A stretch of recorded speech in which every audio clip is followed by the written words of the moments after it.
Okay, I got two stories for you. The first is JDM talking about Islam Makhachev striking and comparing it to Belal. And then in the next one, we got a complete contrast in story. It's Rampage Jackson being a complete idiot, digging himself deeper and deeper.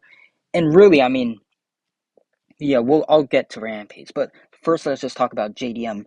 JDM said this about Islam Makhachev. He said, quote, I think Islam Makhachev's striking is easier than Bilal's because he always stays in one stance, unquote. I completely disagree with that. I think Islam Makhachev is leagues above Belal. Like Belal, he's definitely an underrated striking. He has good boxing. He has decent kicks. Like he can outstrike people on the feet. He did good against Gilbert Burns, even though Burns literally had one arm in that fight. Like let's not forget that. And then we got, Islam Makhachev, who was knocking down Charles Oliveira, pocket boxing with Dustin Poirier, and outboxing him and outstriking him, hitting him with nasty knees, and then he's head kick KOing Volkanovski, even if it was on short notice. That's still Volk. Like how many short notice fighters have we seen come in on short notice and do unbelievably good? Like Joshua Van versus um Brandon Royval, for instance. Van came up on short notice. He still looked like Van. Volk came up on short notice, and he was looking good until the KO. Let's be real. I mean, Islam Makhachev just got better between the first fight and the second fight. And then even if you completely discredit the second Volk fight, look at the first Volk fight. I mean, Islam Makhachev, he did wrestle a lot in that fight. He did shoot takedowns, but a lot of that fight was on the feet, and he hurt Volk multiple times. The same Volk that completely just outclassed Max Holloway in the third fight.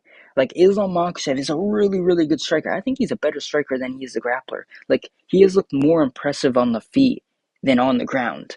Like who was Islam Makhachev really destroyed in the grappling with pure grappling compared to his striking? Like he's outstriking Volk versus he's taking Volk down and he's just stuck on his like he has back mount but he can't do anything with it. And then you got him versus Charles Oliveira. He takes down Charles Oliveira. He can't escape Oliveira's guard. They're going neck and neck. Oliveira's constantly throwing submission attempts, and Islam still can't escape his guard. And Oliveira scrambles back up. Versus on the feet, Islam Makhachev, Islam Makhachev knocks him down and then submits him, but only after he's able to knock him down. And same with Poirier. Like Islam Makhachev took him down in the first round, and then really couldn't get any grappling done in the second, third, fourth, and for most of the fifth until he submitted him in the fifth. But still, Islam Makhachev has never really completely destroyed someone in the top five with grappling. A lot of his work, most of his work, is done with his striking. So I really don't think JDM should be out. I don't think JDM should be like underestimating Islam. Like this kind of reminds me of Pereira and Ankalaev. Like if Pereira can stuff the takedowns, he just automatically beats Ankalaev. But then Ankalaev comes out and just outstrikes Pereira without getting a single takedown. I see this fight going similar. Like people think if Islam can't get the takedowns, which to be honest, I don't even really think Islam will get a lot of takedowns. I think maybe he'll get one or two, but I think Islam just outstrikes JDM, to be honest. But yeah, that's this. Now let's get into the real meat and potatoes. We got Rampage Jackson making a fool out of himself. I mean, who's surprised? Rampage Jackson, CTE Jackson here. I mean, like, let me just say what he said. He said, I'm upset with Syko Stu. He should have at least said something. Take some accountability. Everyone was wrong. I'm gonna be talking about that first part first. Everyone was wrong. I'll say this. Yeah, sure, everyone was wrong to a degree, but what degree are we talking about? Like, Psycho Stu, like Stu, poor man Stu over here, he grabbed a can and knocked it on his head. First, he says on the back of his head. It was not on the back of the head, it was on top of the head. Doesn't really make a difference. You still try to kill him, but, still, like, let's get it straight here. But yeah, he said he should have taken some accountability. Dude, I'm sorry. It's hard to take accountability when you're in a coma for a week with no teeth. Man probably couldn't even speak if he wanted to. He has no teeth. Like, he literally has no teeth. And he was in a coma for literally a week. Like, what do you want the man to do? To get out the coma and clear Raja's name? Because that's what's really important. Listen, I know you're dying. But, like, clear my son, bro. Like, Like, does he not realize how bad this makes him look? He should have taken some accountability. Man, he was busy dying, literally dying.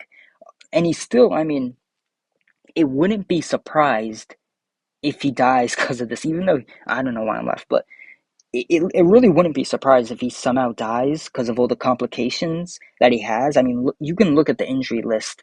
It's big, you know.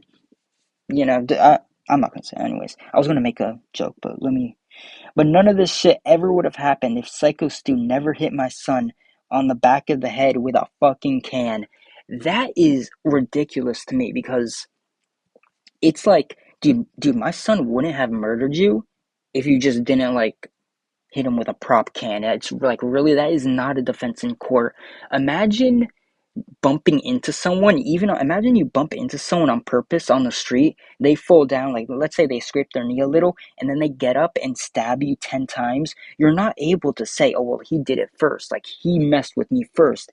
It's like, sure, Syko Stu, he took the first action. He started the altercation. Like, I'll admit that. He started it. If Syko Stu never hit him with a can, sure, he wouldn't have almost gotten killed.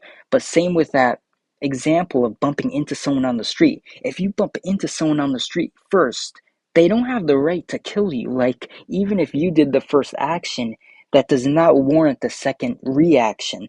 Even though, yeah, it's true. If he never hit him with a can, sure, Raja Jackson wouldn't have seen red and literally try to kill him. I mean, Rampage Jackson, really, what are you saying? Like, his credibility is completely destroyed, which is funny considering the fact all the shit that Rampage Jackson has said and done. And also, I just want to talk about Rampage Jackson threatening to sue MMA Guru, which is hilarious considering all the, like, you want to talk about suing?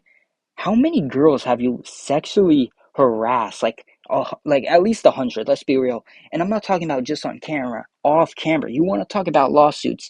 I don't know who Rampage Jackson thinks he is talking about lawsuits. You should not be mentioning lawsuits. Seriously, like, you want to open the grounds for lawsuits? How many things have Rampage Jackson said about people and people's families? Like, and it's all fun and games. Like, it's jokes, sure. But then you want to talk about lawsuits? You can't talk about lawsuits. That just makes you look like a dweeb, to be honest, talking about lawsuits in general. But then you consider the fact that it's Rampage Jackson, and you just look at the laundry list of all the shit he's done and said to people on camera, off camera, stories about him off camera, on camera, and you're like, what are you doing, Rampage Jackson? Like, you do not want to, don't bring up lawsuits. I don't know how stupid Jackson is. I mean, I'm not going to say that. I'm not going to go completely, crazy. I don't want to be called racist, so let me just shut up. Anyways, I mean, he does get hit in the head. He did get hit in the head for a living, so, but that's no excuse. You don't see people, like, you don't see GSP talking crazy like this. Like this isn't a CTE thing. Like, and same with Rampage Jackson bringing up Raja Jackson getting wobbled. Really, yeah, man. My son, he tried to kill someone because he got wobbled a little in gym. Listen, anyone who has sparred before, they probably got wobbles to that degree. Let's be real here, or at least for a decent time. Like, if you sparred for 3 years, no way you haven't been wobbled that much. Like, he was a little out on his feet. He didn't even drop to one knee. Like, how many times have we seen fighters get wobbled? We don't see them try to kill people the next day. Like, this isn't a, oh man, he just got hit in the head, bro. Head trauma, it makes you do crazy things. It's like, shut up. It really is weird, this Rampage Jackson situation and how he's handling it. Like, he's completely handling this wrong. Like, at first it was all on Raja Jackson, and it still is, but you could have really, like, handled the situation better. All you had to say was, you didn't even have to say anything, really. Like, you really could have just shut your mouth. It's not you. Your son is an adult. You don't have to really you don't have to defend him publicly if you don't want to. I get that. But this is just bullshit. Like you're telling the man who nearly got killed, take some accountability. Accountability of what? He probably doesn't even remember what happened. And also, he did apologize like 5 times. Like, are we not gonna mention that, Rampage? Like, he apologized 5 times, and Raja Jackson accepted it 5 times, and then he goes on to nearly kill him. And I also want to say this. How many times have we seen a fighter get knocked out and then them say, "I remember nothing that happened. I just woke up in the hospital." Like we see Kamaru Usman get head kick KO'd by Leon Edwards, and he's like, "I remember nothing of the fight. I remember nothing. I just woke up in the hospital." We see the same with Volk. I'm pretty sure he said something after getting KO'd by Islam about him not remembering what happened. We see all these fighters get knocked out brutally and they don't remember what happened. Syko Stu got KO'd dead, like he was dead on the ground, and then he got hit with 20 follow-up shots, over 20, more like close to 30, closer to 30 than 20, if I'm being honest. Like, sorry, he can't take accountability. He doesn't remember what happened, bro. Like he literally he probably has no recollection of the entire day. Won't even be surprised if it's the entire week. I mean, he took 30 shots to the head after already getting KO'd. Like, just getting KO'd, he probably wouldn't have remembered what happened. But then you add on top of that 30 shots to the dome. Yeah, sorry, he can't take accountability, man. He's busy. He's busy sleeping, he's busy dead. Like, he literally was dead for like a couple days. He might as well be. Like, he was asleep, he could not communicate with people, he was in a coma. Like, that's dead as far as I'm concerned. Sorry, he can't take accountability, but it is crazy how Rampage Jackson handled the situation. It really is. I mean, if you haven't lost respect for him, like, you're crazy, honestly. Who hasn't? Who hasn't? And it is kind of crazy considering all the shit Rampage Jackson has done, and this is the final straw, if we're being real here. I mean, and it is sad because Rampage is funny and he is entertaining, but like, you can never look at him the same after he handled this situation. You can never trust him. Yeah, I mean, Rampage, like, what are you doing, bro? Like, just take a break. Take a break. But yeah, that's it. He really has to stop streaming, if I'm being honest. Like, stop streaming. Talk to your son. If he's so innocent, like, talk to your son. But yeah, that's it.